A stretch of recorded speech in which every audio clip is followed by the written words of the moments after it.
Assalamu alaikum. Have you ever felt like your in-laws expect so much from you, but no one really says it out loud?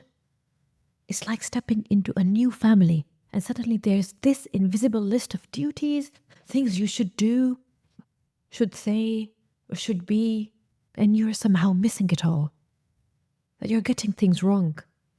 Now, if you've clicked on this video hoping to hear how evil or unreasonable in-laws usually are, then this video is not for you.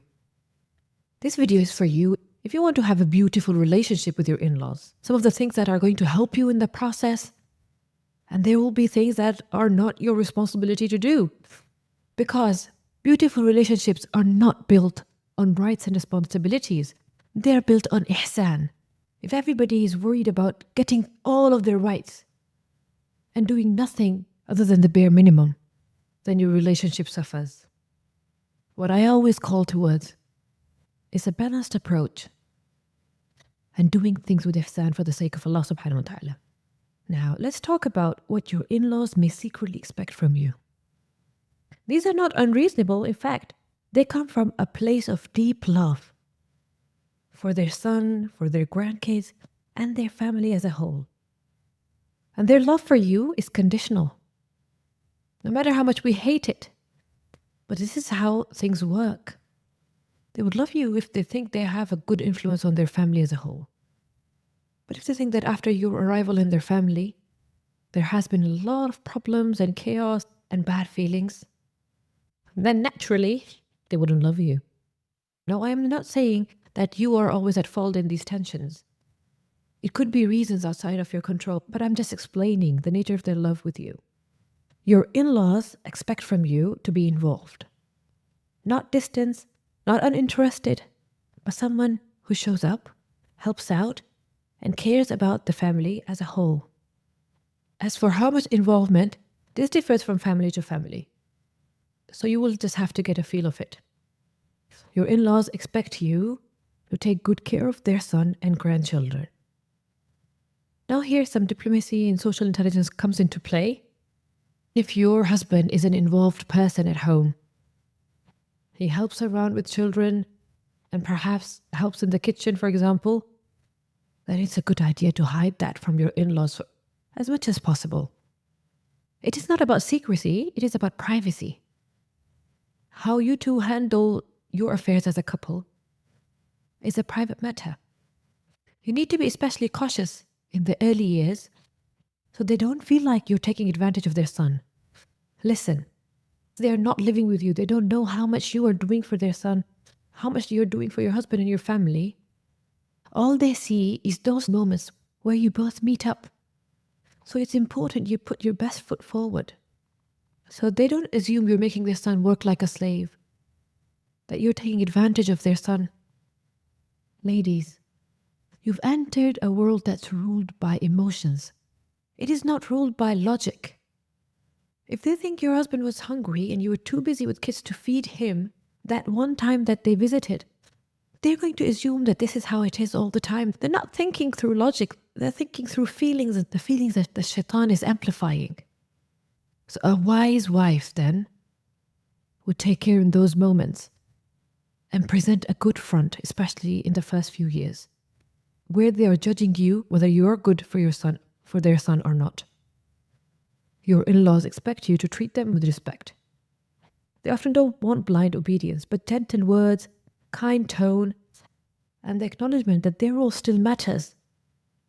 That they still get to see their son and they get to be involved with him and get to spend time with him. That they are welcomed in your house. Your in-laws expect you to meet their differences with patience and forgiveness. You'll do things differently. You should. But they need to feel that their ways aren't being disrespected, looked down upon. They're just different, and that's okay. They expect you to take care of them, especially in times of sickness or hardship.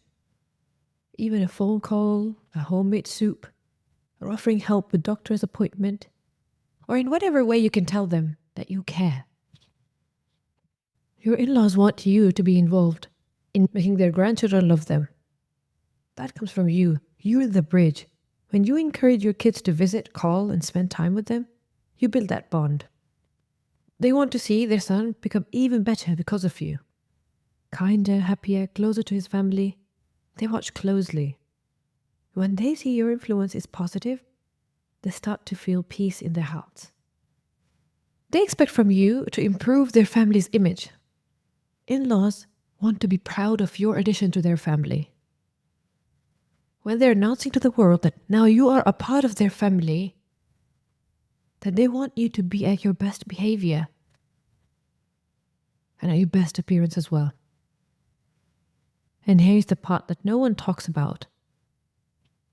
The fears of your in-laws. Just as you are scared of getting stuck with bad in-laws, they're scared of getting stuck with a bad daughter-in-law who doesn't care about them. The arrival of a new woman into the family brings uncertainty. Here's what might be running through their minds. Would she cause a divide between us and our son?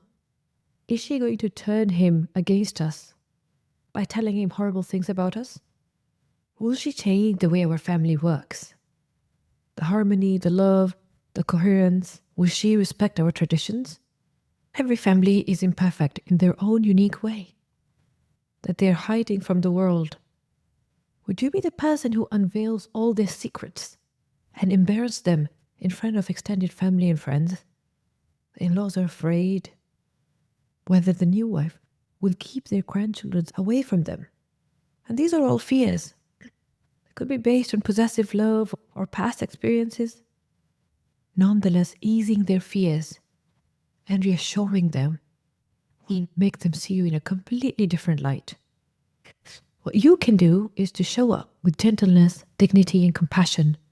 Don't deny your role, own it. With wisdom. Let your kindness speak louder than your words. Let your patience smooth over the bumps. Let your akhlaq win hearts, silently and sincerely, for the sake of Allah subhanahu wa ta'ala. Serve them when they're in need. Not just because it's expected, but because of the reward that's waiting for you with Allah subhanahu wa ta'ala. Encourage your husband to stay connected to his roots and raise your kids to love their grandparents. Listen, ladies, all this doesn't mean you lose yourself. Your needs, your dreams, your passions, they matter. Take time for what fuels you, your spiritual growth, your creativity, your goals. You can give to others without draining yourself. This journey isn't always easy, but the reward is beautiful. Hearts united, generations connected, and a home filled with peace. What do you think, dear in-laws? Did I miss anything? Please do mention it in the comments. I would love to hear it. And I've also linked some more videos on this topic in the description of this video.